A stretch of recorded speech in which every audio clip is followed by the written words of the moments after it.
Hello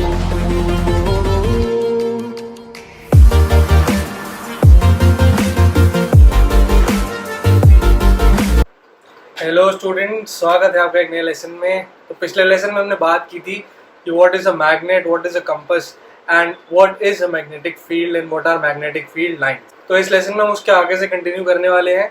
तो हम discuss करेंगे मैग्नेटिक फील्ड लाइंस की प्रॉपर्टीज क्या होती हैं और हर प्रॉपर्टी को डिटेल में डिस्कस करेंगे। और नेक्स्ट हम डिस्कस करेंगे एक करंट कैरिंग स्ट्रेट कंडक्टर में मैग्नेटिक फील्ड किस तरह से प्रोड्यूस होती है और मैग्नेटिक फील्ड लाइंस रिप्रेजेंट कैसे होती हैं। मेरा नाम है प्रशांत और आप देख रहे हैं शिक्षा ट्यूब। तो चलिए शुरू करते हैं। तो सबसे पहले हम बात करते हैं properties of magnetic field lines. तो सबसे पहले हम बात करते हैं what are magnetic field lines.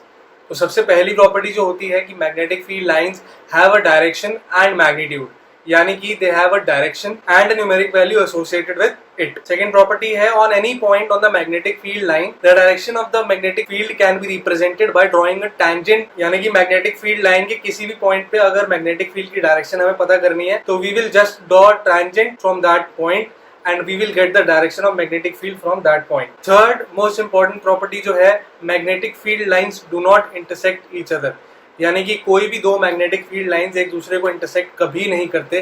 ये हम डिस्कस करेंगे कि क्यों नहीं करते, what is the reason behind it. तो सबसे पहली प्रॉपर्टी डिस्कस करते हैं जो थी magnetic field has a direction and a magnitude.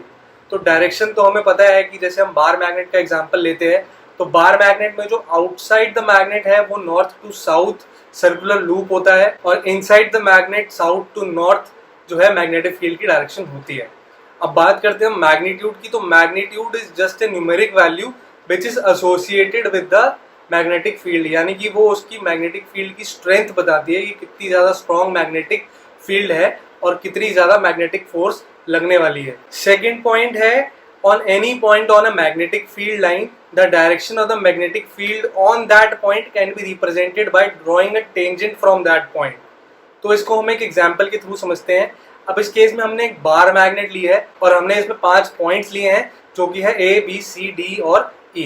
अब इन पांचों पॉइंट्स में हम देखेंगे कि इस मैग्नेटिक फील्ड की डायरेक्शन को हम रिप्रेजेंट कैसे कर सकते हैं bye drawing a tangent from these points.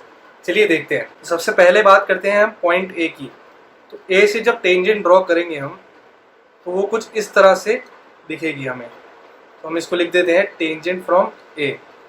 तो ए से जो टेंजेंट हमने ड्रॉ की है that will represent the magnetic field direction on the point A. अब हम बात करते हैं जैसे बी की। तो इस केस में since the direction of magnetic field is clockwise, यानी कि नॉर्थ टू साउथ है, तो हम इससे एक टेंजेंट ड्रॉ करेंगे जिसकी डायरेक्शन कुछ इस तरह होगी। इसे हम मार्क करेंगे टेंजेंट फ्रॉम बी। तो tangent from B that is tangent B will represent the direction of magnetic field on point B for this setup. Let's see at point C. Point C से जब हम tangent draw करेंगे वो represent करेगी magnetic field की direction at point C. Similarly हम D और E से एक टेंजेंट ड्रॉ करेंगे जो कि रिप्रेजेंट करेगी मैग्नेटिक फील्ड की direction from the point D and point ई, जिसे हम मार्क करेंगे T D and T E respectively.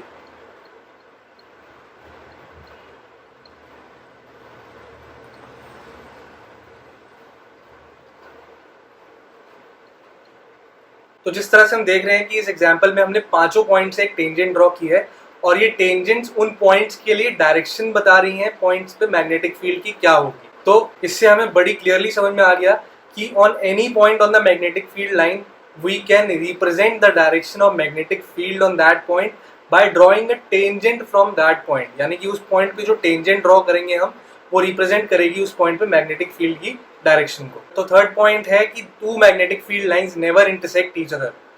तो इसको समझने के लिए हम अज्यूम कर लेते हैं कि दो मैग्नेटिक फील्ड लाइंस इंटरसेक्ट कर रही हैं, तो उस केस में क्या होगा।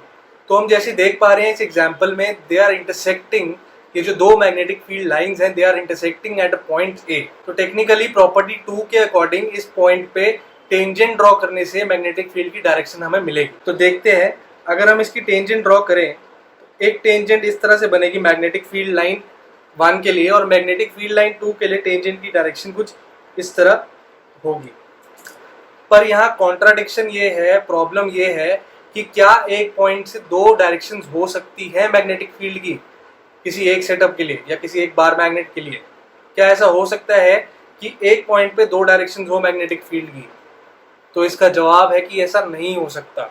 इसीलिए हम कहते हैं they never intersect each other, because if they will intersect each other at some point, so in that case at that point there will be two directions of magnetic fields which is clearly not possible. तो इससे हमें clearly समझ में आ गया है कि two magnetic field lines can never intersect each other. तो अब जो हम डिस्कस करने वाले हैं वो है magnetic field due to a straight current carrying conductor.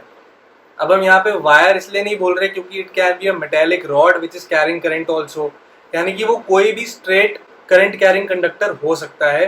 तो हम देखते हैं कि एक स्ट्रेट करंट कैरिंग कंडक्टर की वजह से मैग्नेटिक फील्ड किस तरह से बनेगी और बनती है तो वो कैसे पता चलेगा हमें. तो इस सेटअप में हम देख पा रहे हैं कि एक फिगर गिवन है हमें जिसमें एक वायर है XY, उसमें से करंट पास हो रहा है due to the battery connected in the circuit, और हम देख रहे हैं कि उसके बीच में से हमने एक कार्डबोर्ड अटैच कर दिया है, कार्डबोर्ड लगा दिया है जिसपे हमने रख दिया है compass.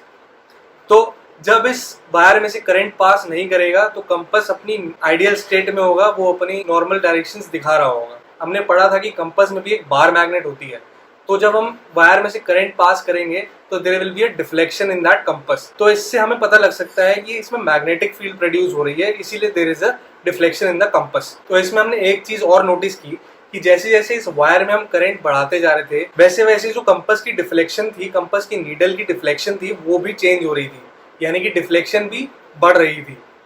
With the change in current in the wire there was a change in the deflection of the compass needle also. यानी कि हम ये कह सकते हैं कि मैग्नेटिक फील्ड जो होगी that will be directly proportional to the amount of current that will be passing through the conductor. यानी कि उस कंडक्टर में से जो करंट पास हो रहा होगा मैग्नेटिक फील्ड उसके डायरेक्टली प्रोपोर्शनल होगी, यानी कि जितना ज्यादा करंट होगा उतनी ज्यादा मैग्नेटिक फील्ड प्रोड्यूस होगी उस स्ट्रेट करंट कैरिंग कंडक्टर की वजह से.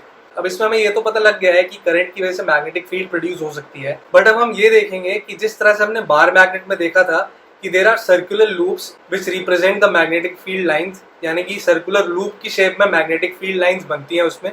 तो इस केस में मैग्नेटिक फील्ड लाइंस किस तरह बनेंगी. तो आप अपनी स्क्रीन पे पढ़ पा रहे होंगे कि इसमें लिखा है कि the magnetic field lines will look like concentric circles in this case. यानी कि कार्डबोर्ड जो हम देख रहे हैं कि उसमें से एक वायर पियर्स हो रही है, वायर उसमें से निकल रही है, पर जब हम कार्डबोर्ड को फ्रंट फेस करेंगे यानी कि कुछ इस तरह रखेंगे कि कार्डबोर्ड का जो फ्रंट है वो हमारे सामने आए, तो उसमें जो मैग्नेटिक फील्ड की लाइंस बनेगी वो मैं आपको दिखाता हूँ कि किस तरह बनेगी. तो आप देख सकते हैं जहाँ से वायर पास हो रही थी उसके आसपास कंसेंट्रिक सर्कल्स बन रहे हैं. तो इस केस में हम कह सकते हैं कि the magnetic field lines in case of a straight current carrying conductor will be in the shape of concentric circles. जहाँ से वायर कार्डबोर्ड में से पास हो रही थी तो उस पॉइंट को सेंटर लेके उसके आसपास कंसेंट्रिक सर्कल्स बनेंगे. कंसेंट्रिक सर्कल्स होते हैं जिनका रेडियस डिफरेंट होता है बट सेंटर सेम होता है. तो इस शेप में हमारी मैग्नेटिक फील्ड लाइंस आएंगी इसमें. तो यहाँ क्वेश्चन ये भी उठता है कि जिस तरह से हमने देखा कि बार मैग्नेट के केस में जो आउटसाइड द बार मैग्नेट जो मैग्नेटिक फील्ड की डायरेक्शंस होती हैं वो नॉर्थ टू साउथ होती हैं, बट इस केस में डायरेक्शन क्या होगी मैग्नेटिक फील्ड की वो नहीं पता हमें. तो डायरेक्शन डिस्कस करने से पहले हम डिस्कस करेंगे magnetic field due to a circular current carrying conductor, और उसके बाद हम उन दोनों के लिए डायरेक्शन डिस्कस करेंगे कि उसमें मैग्नेटिक फील्ड की डायरेक्शन किस तरह डिसाइड होती है, जो कि है राइट हैंड थंब रूल. तो इसी के साथ ये वीडियो करते हैं हम खत्म. और अगर आपको ये वीडियो हेल्पफुल लगी हो तो इसे शेयर जरूर कीजिएगा अपने दोस्तों में और अपने स्टूडेंट्स में, ताकि उनको भी इसका बेनिफिट मिल पाए. और अगर आपने हमारे चैनल को सब्सक्राइब नहीं किया है तो प्लीज़ कंटेंट अच्छा लगा हो तो इसको सब्सक्राइब जरूर कीजिएगा ताकि हम डेली ऐसी ही वीडियोस अपलोड कर पाएँ. तो मिलते हैं नेक्स्ट लेसन में. Thanks for watching and keep watching. So that will be all for this video.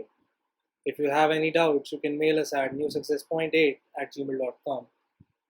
And do not forget to like, share, and subscribe. Also, hit the bell icon for other lessons. Thank you.